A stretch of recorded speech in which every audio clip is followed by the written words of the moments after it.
Lieutenant Jack Mason stood at the viewport of the exploration vessel Horizon, watching the stars streak by. His heart raced with excitement. After years of searching, humanity had finally found signs of intelligent alien life. The Valkyrie, as they called themselves, had responded to Earth's signals with their own message of greeting. Mason, with his expertise in xenobiology, had been chosen to be part of the first contact team. At 32, with sandy brown hair and keen blue eyes, he had spent his entire career preparing for this moment. Approaching Valkyrie space station, announced the ship's pilot over the intercom. First contact team, prepare for docking. Mason checked his uniform one last time and joined the 4 other team members in the airlock.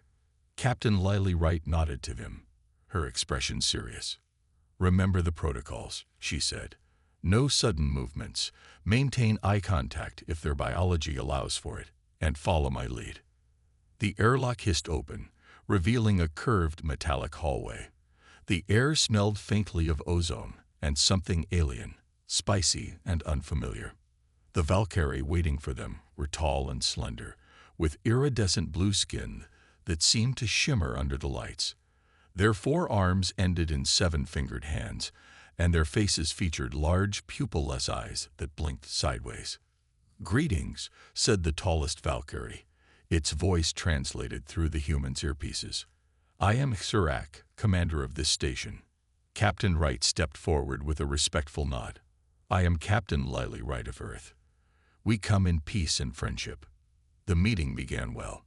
Mason observed the aliens with professional interest, noting their movements and mannerisms. Everything seemed to be going smoothly until one of the Valkyrie scientists approached Mason with a device that emitted a high-pitched whine. "May I scan you?" the alien asked. "We wish to understand your biology better." Mason nodded, but when the device came close to his skin, it sparked unexpectedly. Mason flinched, his hand instinctively reaching for the alien's wrist to push the device away. The room went silent. The Valkyrie's eyes widened, and 2 guards immediately stepped forward, weapons appearing in their hands. "He's attacked Scientist Veltor," one of them shouted. No, it was a reflex. Mason tried to explain, but the Valkyrie were no longer listening. What happened next was chaos. Captain Wright attempted to defuse the situation, but the Valkyrie commander, Tarak, ordered his guards to secure the humans. In the struggle, Mason was separated from his team. "The human shows aggression," Tarak declared. "We have studied your broadcasts. Your species is unpredictable, violent. You cannot be trusted." Mason was forced to his knees while the other humans were escorted back to their ship. "As a demonstration of our power and a warning to humanity," Tarak continued, "this one will face our judgment." 3 days later, Mason found himself aboard a Valkyrie prison transport. Through the small window, he could see a planet growing larger, a dark, forbidding world with swirling clouds and vast forests. "Terminus," said a Valkyrie guard, "home to the deadliest predators in the galaxy. No one has ever survived there for more than 30 days. When they landed, Mason was given a small pack of basic supplies. HFY himself came to deliver the final sentence. "Your unpredictability makes you dangerous," the commander said coldly. "Here, that same trait will be your undoing. The beasts of this world follow patterns. You, with your chaotic human nature, will fail to adapt." Mason was pushed out onto the surface of Terminus. The air was thick and humid, the gravity slightly stronger than Earth's. Dense jungle surrounded the small clearing where the ship had landed. "The Night Stalkers hunt at dusk," HFY said as the ship's door began to close. "They are the apex predators of this world. They hunt alone, as you will die alone." The ship rose into the air, leaving Mason standing with his meager supplies on the alien world. As the sound of the engines faded, Mason heard something moving in the undergrowth around him. Something large, and it was getting closer. The first few days on Terminus tested every survival skill Jack Mason had ever learned. The jungle was dense and disorienting, filled with strange plants and unfamiliar sounds. He rationed his limited supplies carefully, knowing they wouldn't last long. Mason found a small cave on the second day, nestled in a rocky hillside that offered some protection from the elements. He made it his base, gathering large leaves to create a bed and collecting rainwater that dripped from the cave ceiling. One day at a time, he muttered to himself as he ventured out each morning to search for food. The flora of Terminus was diverse, but Mason approached it with caution. His xenobiology training helped him identify potentially edible plants by testing small amounts and observing their effects. He found purple berries that tasted bitter but provided energy, and thick root vegetables that could be roasted over a fire. But it was the fauna that worried him most. Strange creatures skittered through the underbrush. Flying reptiles with translucent wings soared overhead.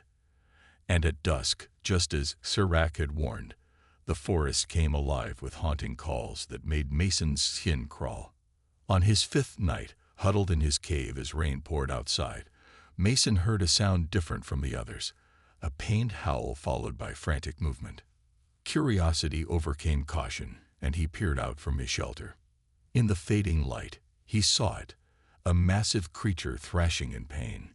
Even in the dim light, Mason could tell this was a night stalker. It matched the brief glimpse he'd seen in the Valkyrie records: 6 powerful limbs, a sleek body covered in scales that seemed to absorb light rather than reflect it, and a head that featured no visible eyes but had sensory pits that Mason knew detected heat and movement. The creature was trapped, its rear leg caught in a natural formation of razor-sharp crystal growths that dotted the landscape. Each movement drove the crystals deeper into its flesh. Around the wounded predator, smaller hunters were gathering. Dog-sized scavengers with bioluminescent patches circled just beyond reach of the Night Stalker's claws, waiting for it to weaken. Mason knew he should stay hidden.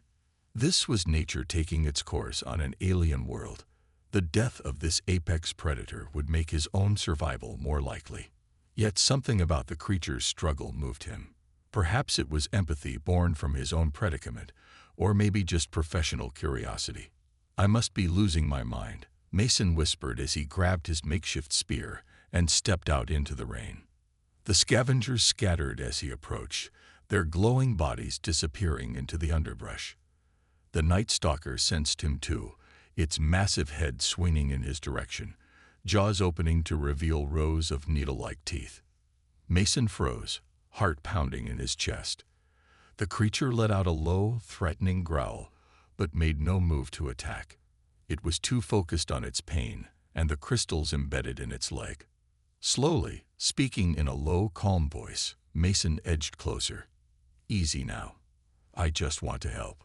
The Night Stalker tensed, its powerful muscles coiling. Mason knew that despite its injury, it could kill him with a single strike. He carefully set down his spear and extended empty hands. "I'm not a threat," he continued, taking another step. When he was just beyond striking distance, Mason pulled a canteen from his belt and poured water over the wounded leg. The blood, dark and thick, washed away, giving him a better view of the injury. The crystals had sliced deep, but hadn't hit any major blood vessels. If he could free the creature, it might survive. Mason pulled off his jacket and wrapped it around his hands for protection. Then, with a deep breath, he reached toward the first crystal shard.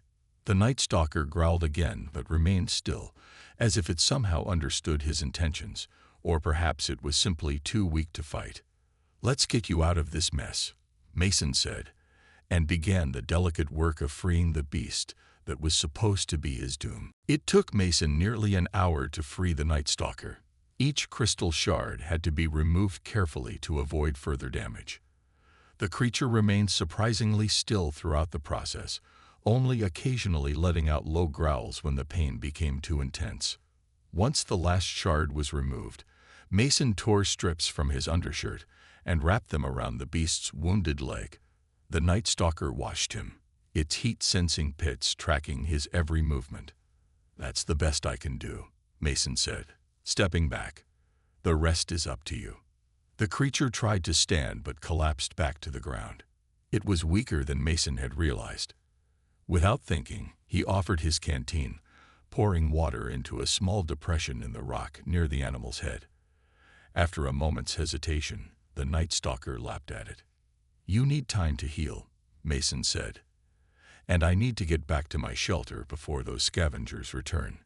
To his surprise, when he started walking back to his cave, the Night Stalker dragged itself after him, leaving a trail in the mud.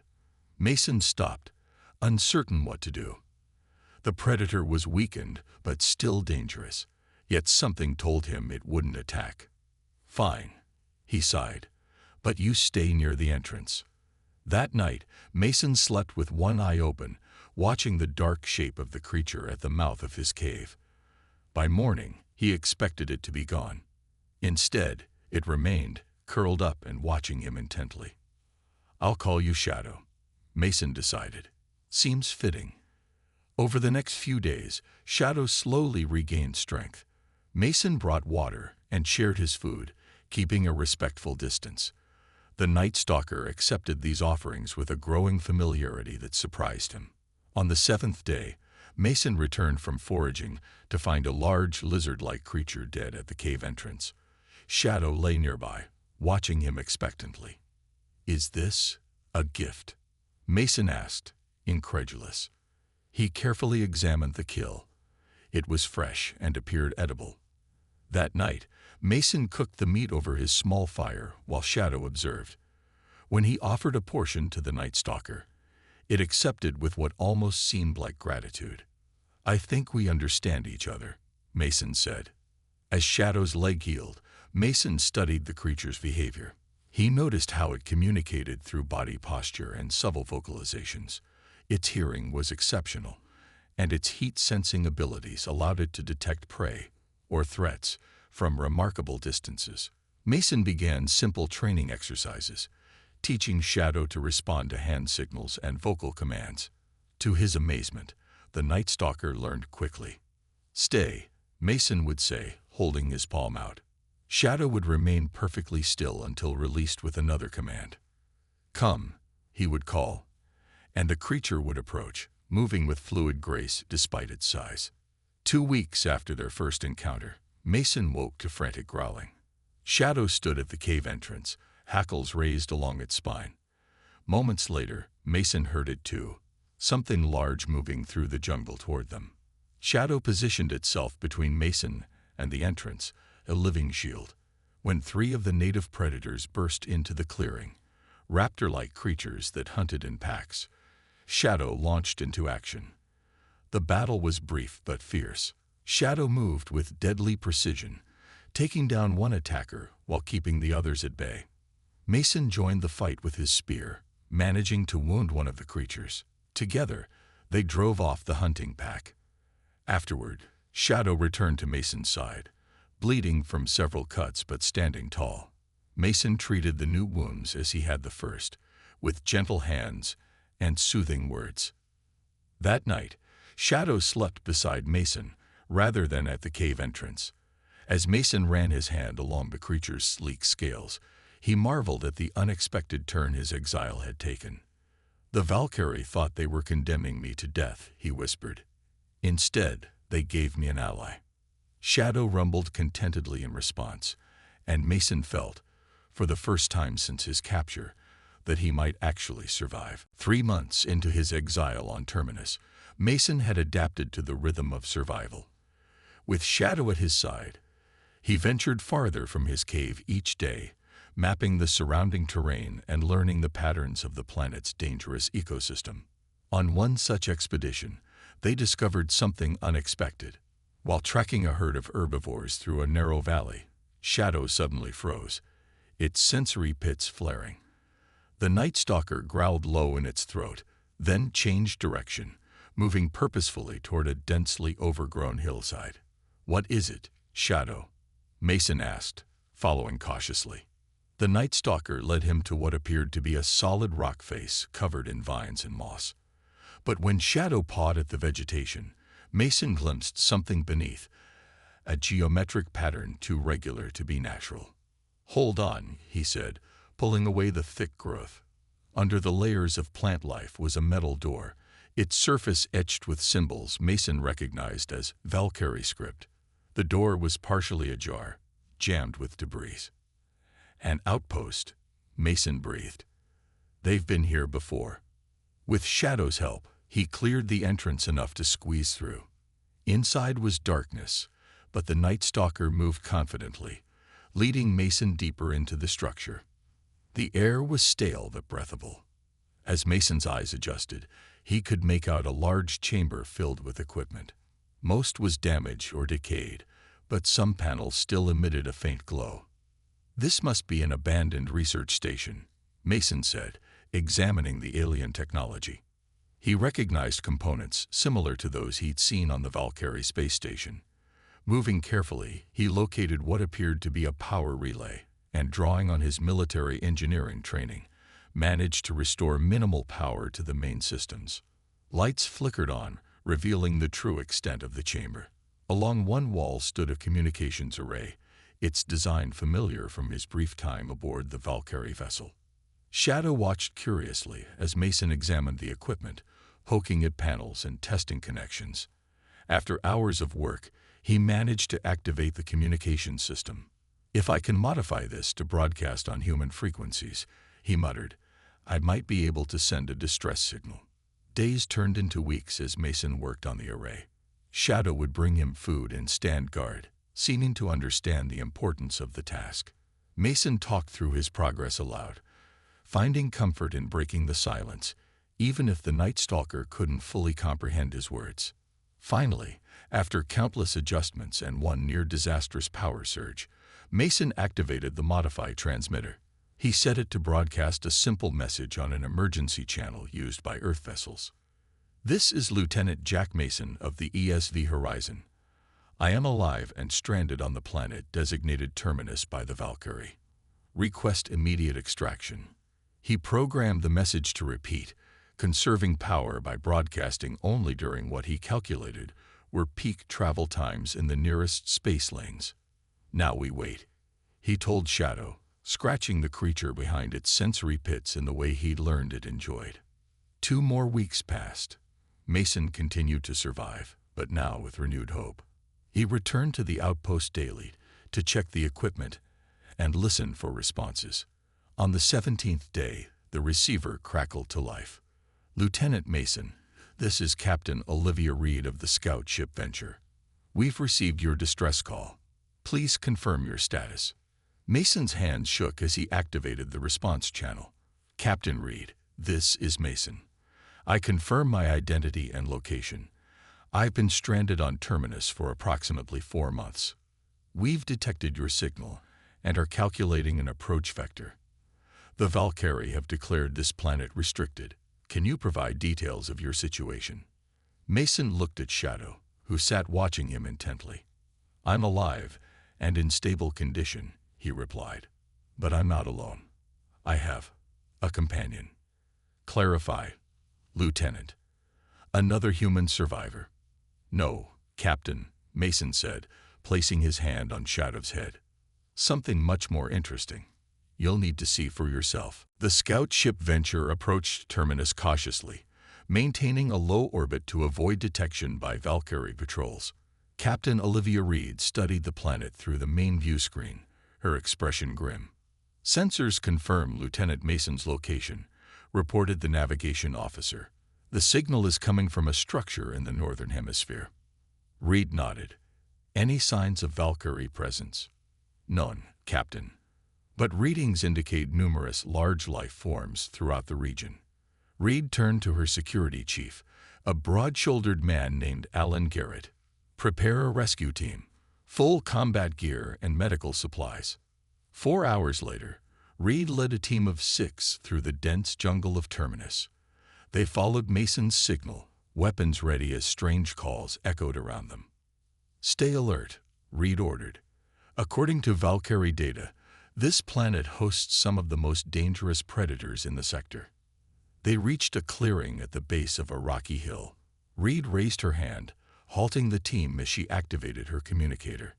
"Lieutenant Mason, this is Captain Reed. We're at the coordinates.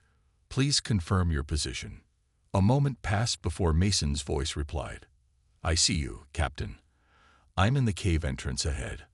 I'm coming out, but please, don't shoot. Remember what I said about my companion. The team tensed as a figure emerged from the shadows of the cave.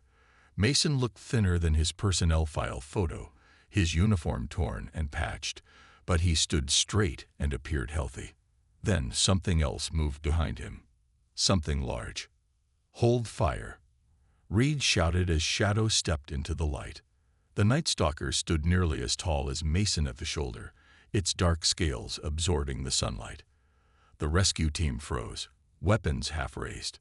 Easy, Mason said, placing his hand on Shadow's neck. This is Shadow. He saved my life. Reed stared in disbelief. That's a Night Stalker. The apex predator of this planet. Yes, Mason agreed. And he's coming with us. Garrett stepped forward, his rifle still aimed at the creature. Sir, with all due respect, that's not happening. That thing is dangerous. Shadow growled low in its throat, sensing the tension. Mason stroked its neck, murmuring softly until it calmed. Lower your weapon, Chief, Mason said firmly. Shadow responds to aggression. Show him respect, and he'll do the same. Reed signaled for her team to lower their weapons, then approached slowly. Lieutenant, we came to rescue you, not adopt local wildlife. Captain, I've been here for 4 months. Shadow and I have formed a bond that xenobiologists back home would consider impossible.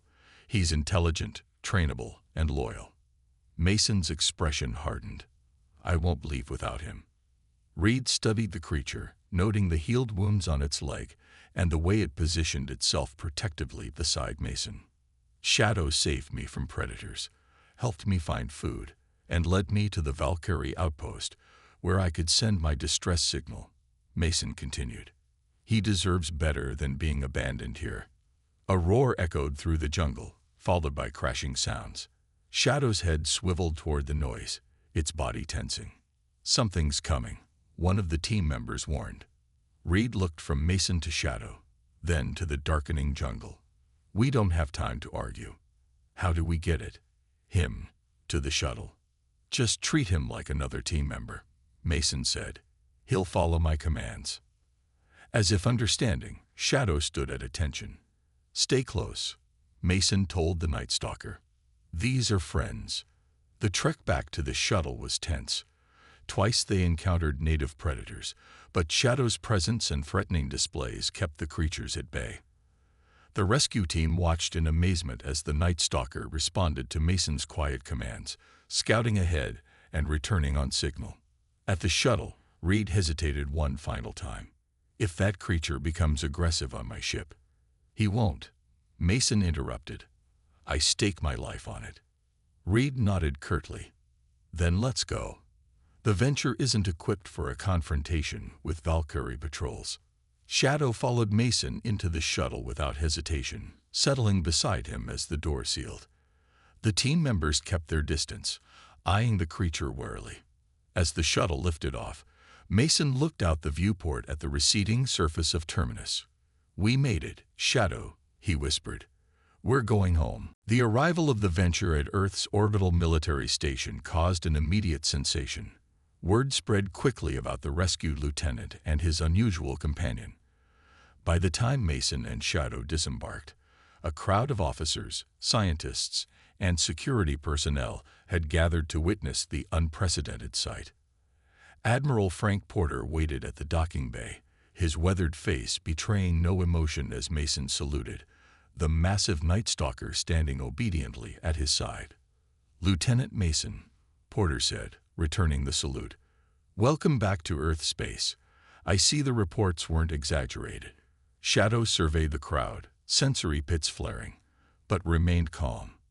Mason had spent the journey home acclimating the creature to human presence and the confined spaces of the ship. Thank you, Admiral, Mason replied. This is Shadow. He's the reason I survived Terminus. Porter eyed the Night Stalker cautiously. The creature will need to be quarantined and examined. Dr. Natalie Wade will oversee the process. A woman in a lab coat stepped forward, her eyes bright with scientific curiosity. "Lieutenant, I've never seen anything like this. The bond you formed with a predator species is unprecedented." Mason tensed. "Shadow stays with me.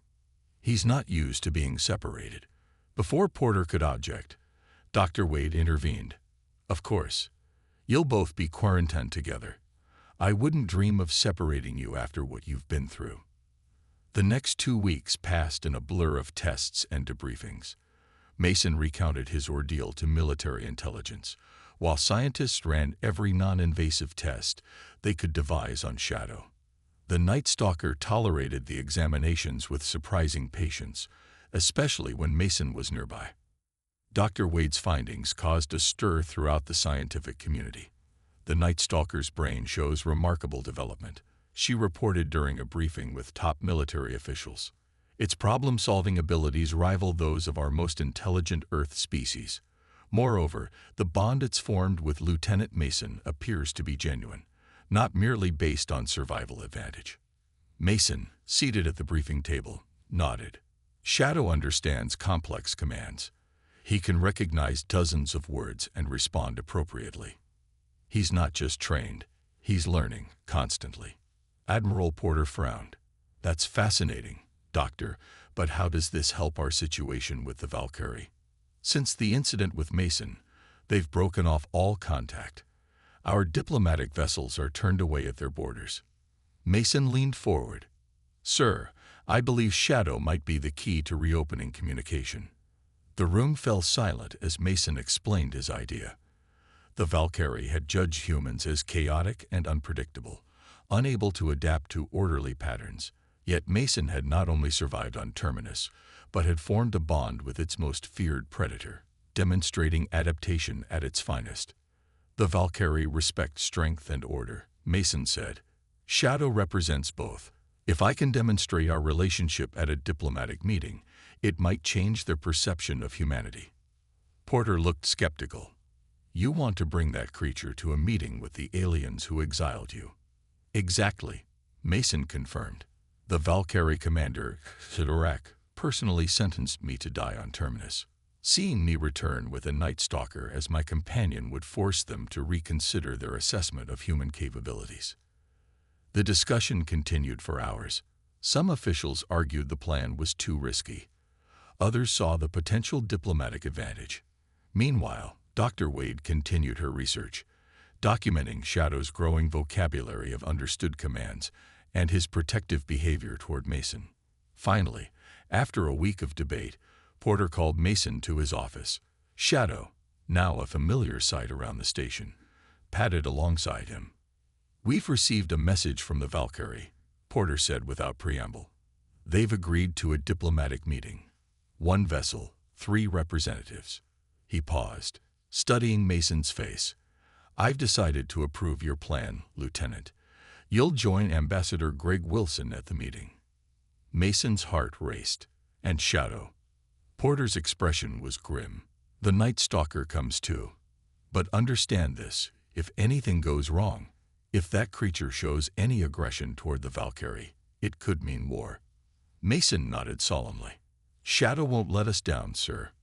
As they left the Admiral's office, Mason knelt beside his companion. "Ready for a reunion, Shadow?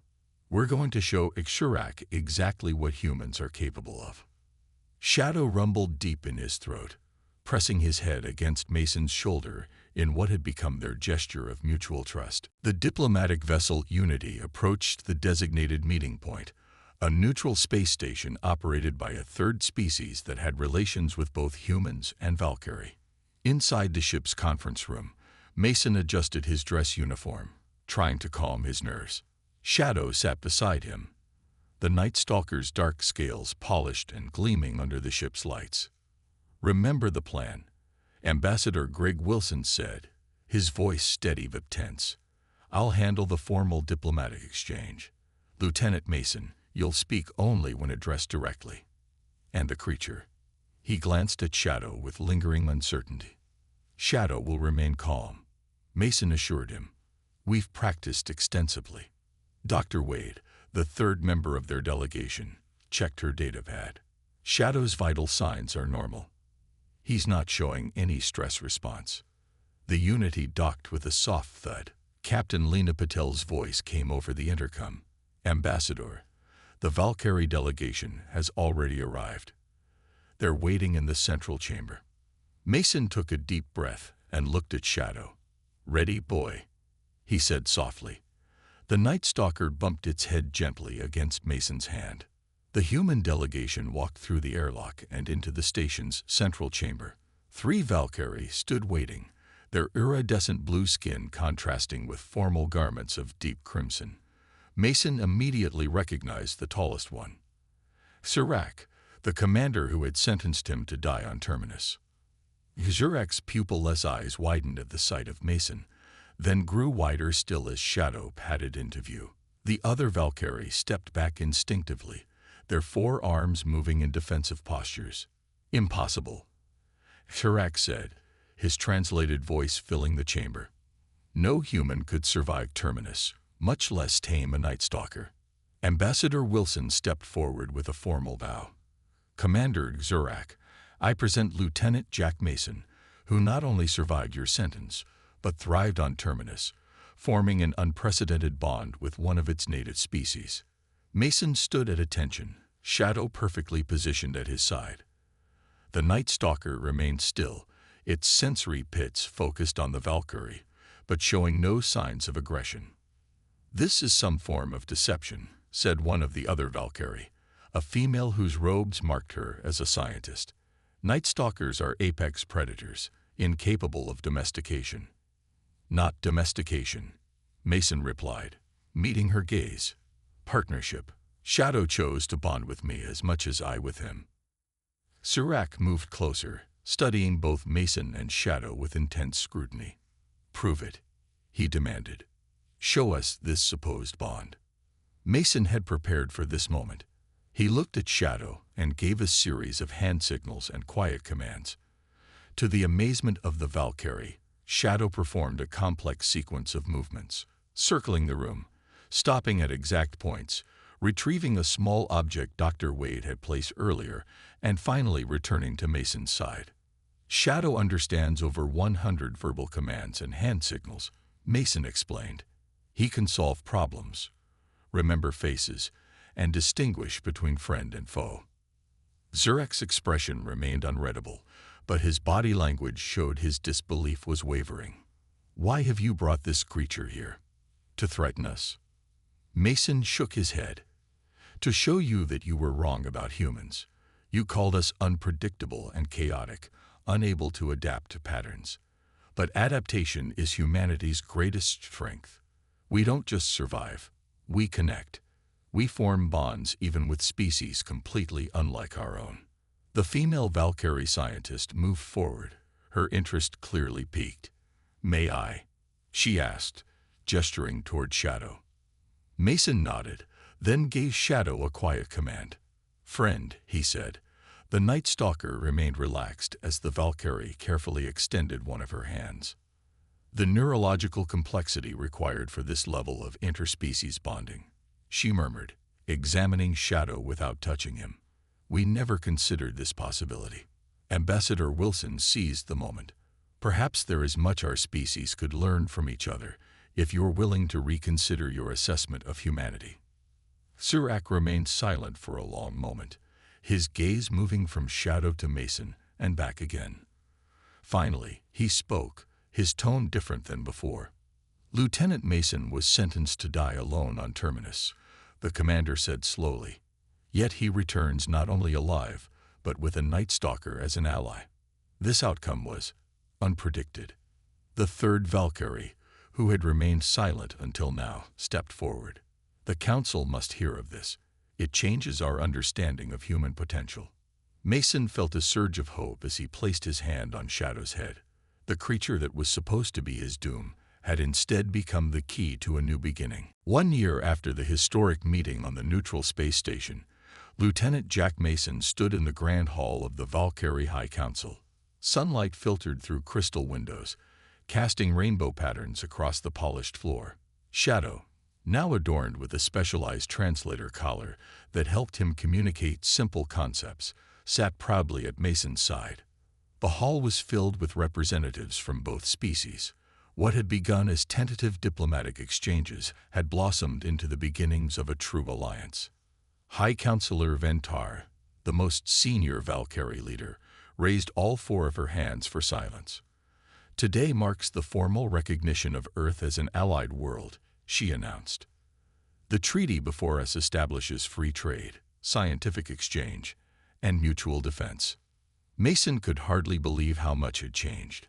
After that first meeting, the Valkyrie had sent scientists to study the bond between humans and other species. They discovered that humanity's adaptability, once viewed as dangerous unpredictability, was actually their greatest strength. Serac, now serving as liaison to Earth, approached Mason after the ceremony. "When I sent you to Terminus, I believed I was upholding the safety of my people," he said. "I was wrong." Mason nodded. "We all make judgments based on incomplete information. The research program on Terminus is proceeding well." Serac continued. "Already 3 more of your people have formed bonds with native species." This had been Mason's suggestion, to transform Terminus from a prison planet into a xenobiology research center. Under controlled conditions, specially trained humans were learning to connect with various Terminus creatures, though none had yet matched the depth of bond between Mason and Shadow. Dr. Wade's latest report indicates that Shadow's intelligence continues to develop, Mason said. "The translator collar helps, but it's more than that. He's learning, evolving through our connection." As if understanding, Shadow pressed against Mason's leg and made a soft, rumbling sound. The translator collar interpreted it as friend, pack. Zerac's eyes crinkled in what Mason now recognized as the Valkyrie expression of respect. "You have changed the course of 2 civilizations, Lieutenant. The Council has asked me to deliver news. Your promotion to ambassador has been approved by both governments." Mason felt a surge of pride. And Shadow, the first officially recognized non-human diplomatic agent in galactic history, Serac replied. "His presence is specifically requested at all future negotiations." After Serac departed, Mason knelt beside his companion. Shadow's scales had developed a subtle iridescence over the past year, a sign of optimal health according to the xenobiologists. "We've come a long way from that rainy night on Terminus," Mason said softly. Shadow's translator collar processed his rumbling response. "Hunt together. Strong together." Ambassador Olivia Reed, formerly Captain Reed of the Venture, joined them, smiling. "I still remember the shock of seeing you with this beast for the first time. Now look at you both, the most famous duo in 2 civilizations." "Any word from the newest training group?" Mason asked. Reed nodded. 2 promising bonds forming. One with a flying species we've named Sky Gliders. The possibilities are endless. Later that evening, Mason stood on the observation deck of the human embassy, Shadow at his side. Below them stretched the capital city of the Valkyrie homeworld, its towers glowing with bioluminescent light. "They thought they were sentencing me to die," Mason mused, scratching behind Shadow's sensory pits. "Instead, they gave me a new purpose." Shadow leaned against him, a warm, solid presence that had become as familiar as his own heartbeat. The next day would bring new challenges, a planned expedition to unexplored regions with a joint human-Valkyrie team. Mason would lead the human contingent, with Shadow serving as both protector and bridge between species. As stars appeared in the alien sky, Mason reflected on the journey that had brought him here. From prisoner to diplomat, from survival to friendship, from isolation to connection. Shadow's translator collar lit up with a simple message: home, not alone. Mason smiled and placed his hand on the Night Stalker's head. "No, not alone. Never again." In the growing darkness, human and beast stood together, symbols of a partnership that had changed the course of galactic history. Proof that even in the coldest void between stars, connection could be found in the most unexpected places.